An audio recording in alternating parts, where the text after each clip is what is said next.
Baiklah Sobat Setia RPKB dan warga Bangli tercinta yang masih tetap stay tune di 102,4 RPKB FM Bangli, terima kasih. Dan yang belum bergabung gitu ya, silakan Anda bisa bergabung di 0877 6686 1024. Sobat Setia RPKB dan warga Bangli tercinta, seperti yang sudah Nia sampaikan tadi ya, kita akan berbincang-bincang bersama Dinas Kesehatan Kabupaten Bangli. Nah, apakah topiknya? Nah, mungkin kita akan langsung aja ya berkenalan juga bersama narasumber kita yang luar biasa di kesempatan siang hari ini yang sudah hadir di studio. Dan langsung Sobat Setia kita dengarkan bersama ya. Selamat pagi Bapak Dokter. Selamat pagi menjelang siang. Iya, semangat pagi ya. Ya, semangatnya pagi. Saya ingetnya pagi. Iya, selamat siang Pak Dokter. Iya, terima kasih sudah hadir di studio ya. Dan langsung aja Pak Dokter, sebelum kita lanjut berbincang-bincang ya, silakan Pak Dokter berkenalan dulu bersama pendengar RPKB FM Bangli. Oke. Baik, Om Swastiastu. Assalamualaikum, selamat siang sahabat sehat. Pendengar setia radio kita tercinta, perkenalkan nama saya Dr. Imadi Supadme. Saya bertugas di Dinas Kesehatan Kabupaten Bangli sebagai Kepala Bidang Pelayanan dan Sumber Daya Kesehatan. Nah, iya. Oke, terima kasih Dok. Dan kali ini kita akan mengambil topik akses pelayanan kesehatan Kabupaten Bangli ya Dok ya. Nah Dok, bisa dijelaskan sedikit Dok, apakah itu akses pelayanan kesehatan yang ada di Kabupaten Bangli gitu Dok? Dijelaskan dulu sedikit Pak Dokter. Baik, sebenarnya misi saya saat ini adalah pertama memperkenalkan bagaimana akses layanan kesehatan kita di Kabupaten Bangli. Pertama saya akan sampaikan apa sih fasilitas kesehatan di Kabupaten Bangli yang kita punya, kemudian lokasinya, kemudian akses, misalnya pembiayaannya bagaimana sih, misalnya mahal nggak sih kalau berobat ke fasilitas kesehatan seperti itu. Iya, ini biasanya yang banyak menjadi pertanyaan masyarakat gitu ya Dok ya. Awalnya pasti mahal nggak sih? Karena berkaitan dengan biaya ya Dok ya. Iya, benar sekali. Oke. Nah, Sahabat Setia RPKB dan warga Bangli tercinta, itu tadi perkenalan kita bersama Dr. Madi Supadme yang sudah hadir di studio ya. Dan topik kita juga kali ini akses pelayanan kesehatan di Kabupaten Bangli. Sudah dijelaskan juga tadi sedikit oleh Pak Dokter. Nah Pak Dokter, akses pelayanan kesehatan di Kabupaten Bangli. Nah, seperti apa aja sih Pak Dokter cara-cara untuk melaksanakan akses pelayanan di kesehatan Bangli yang mungkin menukik sekali gitu ya. Mungkin masyarakat juga masih banyak yang belum tahu gitu Pak Dokter. Silakan Pak Dokter, jelaskan dikit Pak Dokter. Baik, pendengar setia, mungkin bisa dideketin lagi dikit Pak Dokter. Suaranya kasihan nanti udah merdu gitu. Asik.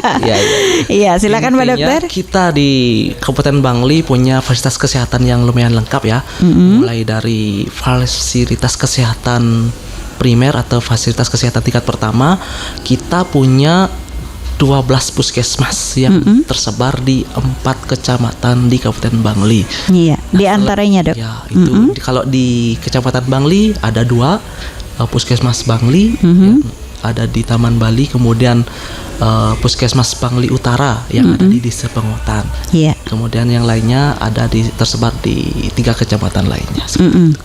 Iya. Nah Dok, untuk pelayanan ini Dok, di mana aja nih Dok? Kalau boleh tahu Dok, di wilayah Kecamatan Bangli aja yang saat ini sudah berjalan atau bagaimana Dok? Apakah sudah di keempat kecamatan? Iya. Fasilitas kesehatan kita tersebar sudah di semua wilayah dari Kabupaten Bangli, baik itu yang di kota maupun yang di pelosok. Selain di puskesmas, layanan primer kita juga ada. Kita menggandeng swasta juga ya, seperti klinik Pratama, kemudian juga dokter dan dokter gigi praktek mandiri ya. Itu secara tidak langsung, secara langsung mengcover, membackup kita bagi yang akses lokasinya, jaraknya ke puskesmas relatif jauh, mungkin bisa ada dekat klinik atau dokter praktek di sekitarnya, bisa langsung ke sana seperti itu nih. Itu berarti ada kerjasama atau bagaimana dok? Nah mungkin kita langsung ke topik yang selanjutnya, mungkin itu ke pembiayaan mungkin ya. Kalau tanda kutip kan sekarang ini eranya BPJS, eranya jaminan kesehatan. Jadi diharapkan seluruh warga negara Indonesia itu punya jaminan kesehatan, dalam hal ini BPJS kesehatan. Kebetulan warga Bangli itu sendiri secara dari catatan itu hampir 95% sudah memiliki BPJS ya. BPJS kesehatan, artinya masalah pembiayaan terkait dengan berobat itu seharusnya sudah tidak menjadi kendala, dengan catatan berobatnya ke fasilitas kesehatan yang bekerja sama dengan BPJS kesehatan. Seperti itu. Iya. Nah, tujuan utama daripada akses pelayanan kesehatan ini ya, dok, apa aja sih sebenarnya dok tujuan utamanya dok? Ya memang itu memang menjadi tanggung jawab kita di Dinas Kesehatan, khususnya yang melaksanakan pembangunan kesehatan, pembangunan di bidang kesehatan, baik itu memberikan pengobatan bagi warga yang memerlukan, dan yang tidak kalah penting sebenarnya kita memberikan edukasi bahwa masyarakat atau warga itu tidak harus dalam keadaan sakit baru datang ke fasilitas kesehatan ya. Itu karena seperti kita ketahui itu kesehatan itu sangatlah penting ya. Lebih baik mencegah daripada mengobati ya dok sekali. Lebih baik mencegah, tapi biasanya itu diabaikan. Kalau misalnya sudah sehat, kesehatan nggak usah lah gitu ya dok ya. Diabaikan. Mungkin Pak Kepala Dinas saya sering berpesan, memberikan contoh, kalau misalnya pada saat sehat kita ingin banyak hal, ingin melakukan ini, ingin melakukan itu, ingin kesana, ingin bepergian, ingin mengerjakan sesuatu. Namun pada saat sakit itu paling hanya satu yang kita inginkan, sehat kembali. Iya betul sekali. Itu mungkin kata-kata yang saya ingin ucapkan pada saat siang hari ini, biar bisa menggugah teman-teman sahabat sehat, pendengar setia, supaya lebih aware, lebih sadar, menyadari ya. Jadi bahwa kesehatan itu penting sekali ya dok ya. Kesehatan itu sangat penting sekali, dan alangkah baiknya kita aware itu tentang kesehatan kita itu pada saat kita masih sehat. Artinya, sebelum terlambat ya dok. Benar sekali, sebelum terlambat. Kalau misalnya kita sudah sakit, artinya kita di insan kesehatan itu menganggap sudah sedikit gagal. Sedikit gagal menjaga tujuan kesehatan kita untuk menjaga kesehatan warga kita itu tidak tercapai sepenuhnya, seperti itu. Kurang disiplin berarti ya dok ya. Iya dok. Nah, upaya-upaya apa saja sih yang sudah Pak Dokter jalankan, boleh begitu Pak Dokter, untuk pencapaian akses pelayanan kesehatan di wilayah Kabupaten Bangli ini supaya berjalan maksimal ataupun sukses dok. Nah, upaya-upayanya itu sudah seperti apa aja dok? Mungkin secara kita melakukan pendekatan secara holistik dari fasilitas kesehatannya lebih dahulu. Fasilitas kesehatan primernya, puskesmasnya kita benahi dulu, kemudian tenaga kesehatannya juga, kemudian dari pembiayaan juga gitu ya. Dari fasilitas kesehatannya kita rutin memberikan support kepada puskesmas, baik itu secara manajemen maupun secara fisik atau keuangan, supaya membackup supaya pelayanan di puskesmas kita itu berjalan dengan lancar, seperti itu. Kemudian dan juga kita tetap menggandeng sektor swasta, sektor seperti klinik dan praktek mandiri dokter, supaya bekerja sama dengan BPJS, sehingga teman-teman yang punya BPJS bisa punya banyak pilihan seperti itu. Artinya kita tidak harus memilih fasilitas kesehatan yang jauh, tapi kalau ada yang lebih dekat, bisa berobat di sana gitu. Misalkan bekerja sama dengan BPJS seperti itu. Iya, nggak mesti berarti puskesmas aja ya Pak Dok ya. Berarti di klinik boleh yang ada kerjasamanya dengan BPJS seperti itu ya Dok ya. Iya. Nah Dok, yang bisa menikmati akses pelayanan kesehatan ini warga Bangli aja, ataukah mungkin ada orang luar, ataukah mungkin misalkan dari Klungkung ataupun Gianyar yang mungkin sedang diam di sini gitu ya Dok ya, bisa itu menikmati akses pelayanan ini, ataukah memang khusus untuk orang Bangli saja Dok? Kalau dari segi akses, dari segi kependudukan, kita terbuka untuk siapa saja. Iya. Kalau misalnya kunjungan, terutama kunjungan gawat darurat itu, kalau punya BPJS kesehatan, semuanya bisa mengakses dimanapun seluruh Indonesia bisa. Yang penting punya BPJS ya Dok ya. BPJS kesehatan ya. Iya. Kalau tidak, ya ada biaya tambahan yang harus diberikan, harus ditarik itu dari penderita itu seperti itu. Iya, tetap bisa dilayani gitu ya Dok ya. Tetapi kalau memang tidak mempunyai BPJS, nanti mungkin akan dikenakan tarif gitu ya Dok ya. Oke. Nah Dok, kita mungkin jeda sejenak dulu ya Dok ya, dan baik, kita siap. akan lanjut lagi setelah satu buah tembang berikut ini Dok. Sahabat setia RPKB dan warga Bangli tercinta, masih tetap stay tune di 102,4 RPKB FM Bangli, dan masih bersama Dinas Kesehatan Bangli yang masih tetap setia di studio, yang akan memberikan informasi-informasi menarik terkait dengan akses pelayanan kesehatan yang ada di Kabupaten Bangli. Dan masih bersama Dr. Madi Supadme ya, masih semangat ya Dok ya. Masih. Dan yang ingin saya tanyakan kembali nih Dok, nah yang bisa dilayani dalam akses pelayanan kesehatan ini, jenis penyakitnya itu penyakit apa aja sih Dok? Intinya semua jenis penyakit kita tetap layani. Tapi secara garis besar kita bagi menjadi dua, yang bersifat gawat darurat, dan juga yang bersifat non gawat darurat, artinya poliklinis seperti itu. Yang gawat darurat terutama jangan ragu-ragu, segera datang ke fasilitas kesehatan apabila mengalami kegawat daruratan kesehatan seperti apalagi itu. Darurat ya Dok ya, harus memang cepat-cepat dapat penanganan. Supaya tidak terlambat seperti itu. Iya. Terus kalau yang kedua yang bersifat rawat jalan, artinya tidak terlalu darurat tapi memang harus ditangani seperti itu. Bisa langsung juga ke fasilitas kesehatan, tapi tidak ke UGD-nya, langsung ke polikliniknya seperti itu. Kalau di layanan primer, setiap puskesmas sudah ada, bukanya setiap jam di hari kerja, pagi sampai siang.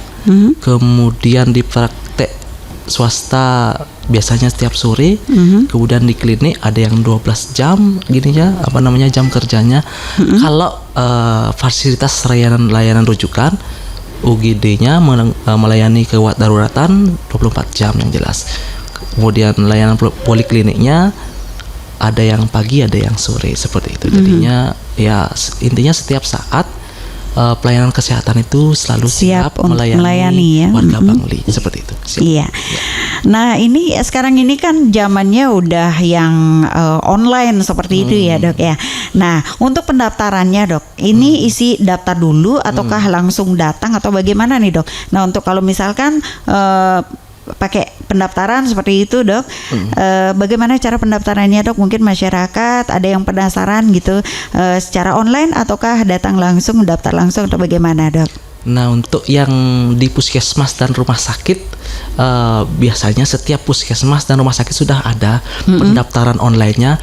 Bisa via WA, bisa ada aplikasinya rumah sakit. Rumah sakit ada juga via WA, sudah bisa.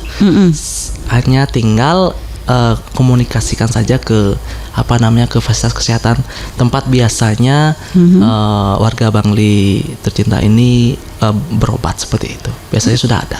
Iya. Biar tidak antri. Iya benar dok, terutama yang sudah merasakan sakit gitu ya dok ya, sudah sakit terus pakai antre lagi, biasanya di situ geram juga ya. Oke dok. Nah pertanyaan berikutnya nih dok. Nah dalam mensosialisasikan program akses pelayanan kesehatan ini dok, seperti yang sudah dokter sampaikan tadi ya, biasanya orang-orang itu akan datang setelah sakit gitu ya dok ya. Jarang ada yang memperhatikan kesehatannya sebelum mereka sakit gitu ya dok ya. Setelah sakit barulah mengeluh ataupun datang ke tempat-tempat berobat gitu ya dok ya. Nah dok, mungkin ada beberapa masyarakat nih dok yang biasanya datang setelah merasakan sakit gitu dok. Nah apabila dokter melakukan sosialisasi nih dok, ada masyarakat yang mungkin masih awam ataupun masih kurang paham dengan bagaimana cara memeriksakan diri sendiri, cara menjaga kesehatan ya dengan datang sebelum sakit gitu dok. Nah biasanya yang masyarakat yang seperti itu kan ada pertanyaan tersendiri nih dok, ataupun berpikir kok saya disuruh datang sebelum sakit sih, apa yang saya harus periksakan kan seperti itu dok. Nah bagaimana cara dokter melakukan pendekatan ataupun menyampaikan kepada masyarakat tersebut dok, atau menghadapi masyarakat yang seperti itu dok, bagaimana cara dokter? Intinya tetap kita sosialisasi rutin. Itu di unit-unit kami di puskesmas biasanya sudah rutin ke masyarakat, baik itu ke institusi atau kelompok komunitas tertentu, misalnya sekolah, kemudian ada juga di desa juga biasanya rutin mereka turun langsung ke lapangan ke kelompok-kelompok usia, misalnya ada namanya program Posyandu Lansia, Posbindu PTM, itu khusus pencegahan untuk penanganan penyakit tidak menular seperti itu. Karena tantangan kita sebenarnya itu untuk mengubah perilaku masyarakat dari perilaku yang kurang sehat menjadi perilaku yang sehat seperti itu. Itu yang masalah paling besar kita, mengubah perilaku yang mengajarkan masyarakat bagaimana menjaga kesehatannya, bagaimana masyarakat itu aware terhadap kesehatannya sebelum sakit gitu. Karena banyak sekali penyakit-penyakit itu dari awalnya itu tidak bergejala, dan itu yang menyebabkan mereka baik-baik saja padahal sudah punya penyakit seperti itu. Dan apabila dalam sudah konteks parah, seperti gitu itu tidak ditanggulangi sejak dini sejak dini itu kerusakan atau komplikasi yang bisa ditemukan oleh penyakit itu lebih parah, dan juga biasanya tidak bisa balik ke fungsi semula lagi seperti itu. Karena sudah terlambat ya dok ya. Intinya semakin cepat suatu penyakit atau faktor risiko penyakit itu ditangani, semakin baik prognosis atau kualitas hidupnya seperti itu. Iya dok. Nah dalam melakukan sosialisasi ini dok ya, berarti ini ada tim-tim khusus ya dok ya. Misalkan untuk penyakit yang menular ada tim-timnya seperti itu ya dok ya. Ada yang penyakit biasa ataupun yang kronis gitu ya dok ya. Oke dok. Dalam melakukan sosialisasi ini dok, apakah ada bersinergi dengan mungkin pihak-pihak yang ada di desa gitu dok, atau bagaimana dok? Mungkin ada dengan pihak keamanan juga, karena ini sifatnya sosialisasi ya, kita akan menghadapi berbagai macam karakter ya dok ya dalam masyarakat. Nah apakah ada sinergi tertentu dok dengan pihak-pihak tertentu nih dok? Ya benar sekali, kami Dinas Kesehatan selalu mengadakan koordinasi terhadap pihak-pihak terkait.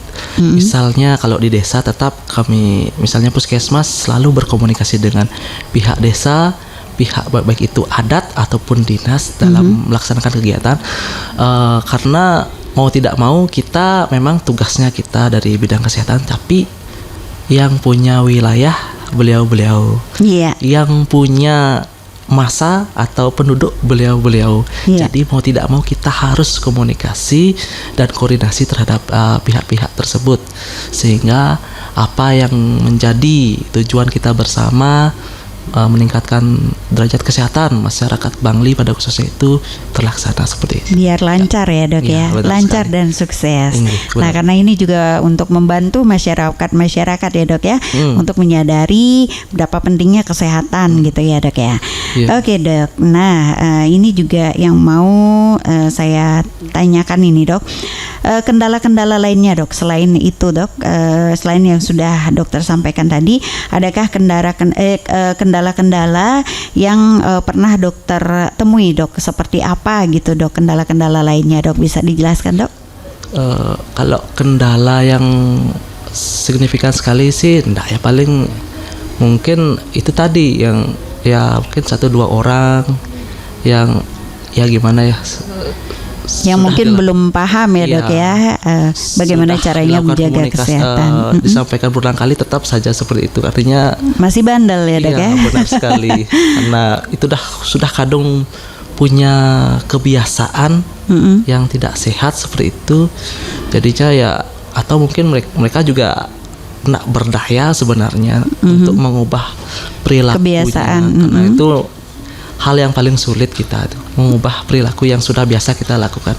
Iya benar sekali. Kecuali udah punya niat dan kemauan yang luar biasa sekali baru mau. Nah itu yang susah kita gini. Iya. Kendala kita di sana aja sih, yang lain nggak begitu sih. Oke. Dalam penanganan nih dok, adakah sejauh ini dok, apakah ada masyarakat yang datang dengan penyakit yang memang sudah kronis seperti itu dok? Apa saja mungkin dok yang selama ini dokter temui? Iya, sebagian besar masyarakat yang datang ke fasilitas kesehatan itu dalam kondisi sudah sakit, parah ya? Misalnya kayak sakit jantung yang paling ini ya. Sakit jantung itu biasanya punya riwayatnya. Riwayatnya pertama punya faktor risiko. Iya. Faktor risiko itu paling sering itu pertama yang cowok biasanya merokok. Yang biasanya kalau yang lainnya biasanya tensinya tinggi. Nah 2 faktor risiko itu yang dari awal seandainya bisa kita Cegah ya dok ya? atau kita kendalikan, kemungkinan besar itu tidak jatuh ke sakit jantung yang parah. Parah ya itu. dok ya? Nah, walaupun sudah datang dengan kondisi sakit jantung yang parah, tetap kita layani. Namun kita tak berani menjanjikan akan pulih seperti semula, seperti itu. Iya. Kita hanya menyampaikan bahwa kita akan menangani penyakitnya, namun untuk pulih semula itu tidak Bisa menjanjikan ya kalau dok ya? sakit jantung yang sudah kronis, sudah ada perubahan struktur di jantungnya, itu memang agak sulit kita. Kita hanya bisa mengendalikan penyakitnya, kemudian meningkatkan kualitas hidupnya dan mencegah supaya tidak lebih parah seperti itu. Iya. Nah dalam akses pelayanan ini dok, apakah bayi juga bisa ya dok ya menikmati akses pelayanan kesehatan ini dok? Benar sekali, kita itu dari semua kelompok umur, dari baru lahir bahkan dari persiapan menikah kita layani. Iya, berarti persalinan juga ya dok? Iya benar. Oke. Sampai meninggal pun. Iya, ada yang seperti itu ya dok? Kan harus mencakup semuanya itu pelayanannya. Iya, berarti semua pelayanan kesehatan di dalam berbagai penyakit ya dok ya. Oke dok. Semua jenis penyakit dan semua kelompok usia kita layani seperti itu. Iya. Selama ini apakah ada yang bersalin gitu dok? Kalau di Bangli memang semuanya sudah bersalin di fasilitas kesehatan. Iya. Kalau sudah dari konteks bersalin biasanya sudah aware masyarakat kita. Iya, sudah. Kecuali mungkin 1-2 kecelakaan. Iya. Lahir di kamar mandi. Masih ada kan? Masih ada seperti itu ya dok ya. Udah tak tertahan mungkin. Atau mungkin pertama kali hamil gitu ya dok ya, belum tahu seperti apa gitu ya dok ya. Oke dok, nggak terasa juga waktu kita juga sudah semakin menipis nih dok. Baik. Oke, sebelum kita closing Pak Dokter, mungkin ada himbauan dari Pak Dokter kepada masyarakat gitu dok, biar masyarakat khususnya di masyarakat Bangli lebih menyadari pentingnya menjaga kesehatan dok, dengan mungkin pola-pola atau dan lain sebagainya, gaya hidup dan lain sebagainya. Pak Dokter mungkin bisa sampaikan kepada masyarakat agar lebih aware seperti yang Pak Dokter sampaikan tadi. Pak Dokter, silahkan Pak Dokter. Baik, mungkin satu pesan yang ingin kami sampaikan dari Dinas Kesehatan kepada seluruh masyarakat Bangli agar menjaga kesehatan dari saat sehat seperti itu. Artinya kita harus berperilaku hidup sehat, PHBS, kemudian aktivitas fisik yang cukup. Nah, mungkin secara praktisnya kita aktivitas fisik itu mungkin olahraga jogging ringan, jalan-jalan 3 kali seminggu 30 menit cukup seperti itu. Kemudian apalagi ya, mungkin itu dah, kita punya fasilitas kesehatan. Artinya kita jangan ragu untuk datang ke fasilitas kesehatan, baik pada saat sakit maupun pada saat sehat. Karena banyak hal yang akan didapatkan di fasilitas kesehatan, tidak hanya pengobatan dan juga melainkan juga informasi-informasi penting terkait kesehatan. Bagaimana kita mencegah suatu penyakit, bagaimana kita menangani suatu faktor risiko suatu penyakit sehingga tidak menjadi parah ya dok, menjadi penyakit yang lebih parah seperti itu. Iya. Nah Pak Dokter, kalau misalkan ada masyarakat gitu Pak Dokter yang penasaran, nah ingin bertanya-tanya gitu yang berkaitan dengan akses pelayanan kesehatan yang ada di Kabupaten Bangli. Nah ini biasanya boleh langsung bertanya ke tempat-tempat layanan seperti itu dok, ataupun boleh. Bisa melalui via WhatsApp atau bagaimana dok? Boleh. Kalau kita di Dinas Kesehatan kita udah punya call center untuk secara Instagram ada, Facebook ada, WA juga ada. Iya, mungkin bisa disampaikan Pak Dokter. Nanti biar masyarakat yang belum tahu ya secara praktisnya mungkin bisa dari rumah atau seperti itu Pak Dokter, silakan. Kalau misalnya dari Dinas Kesehatan di Instagram tinggal searching aja, ada kok di Kes Bangli. Pengaduan boleh juga, pengaduan Banglinya boleh. Tinggal tekan 112 atau begininya lupa sih ya. Nomor WA ya lupa. Nanti bisa langsung dari rumah pun bisa gitu ya Pak Dokter ya, kalau ingin bertanya-tanya berkaitan dengan akses pelayanan kesehatan yang ada di wilayah Kabupaten Bangli. Nah sekarang sudah semua sudah serba maju gitu ya Pak Dokter ya, nggak mesti harus datang juga dan bisa melalui online juga seperti itu ya Pak Dokter ya. Dan harapan kita bersama agar masyarakat juga menyadari betapa pentingnya menjaga kesehatan sebelum terlambat. Alangkah baiknya apabila menemukan kendala-kendala ataupun terkait dengan kesehatan ya, ataupun ingin sekedar bertanya, konsultasi, berarti kan boleh ya Pak Dokter ya. Benar. Datang langsung ke pelayanan kesehatan yang ada di wilayah Kabupaten Bangli. Nah mungkin ada yang mau disampaikan lagi Pak Dokter kepada masyarakat? Itu aja sih. Itu saja. Oke.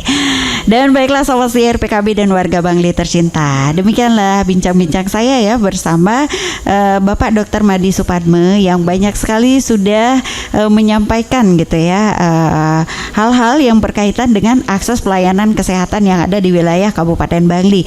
Betapa pentingnya kita menjaga kesehatan sebelum memang terlambat seperti itu ya sahabat setia ya. Alangkah baiknya mencegah daripada mengobati.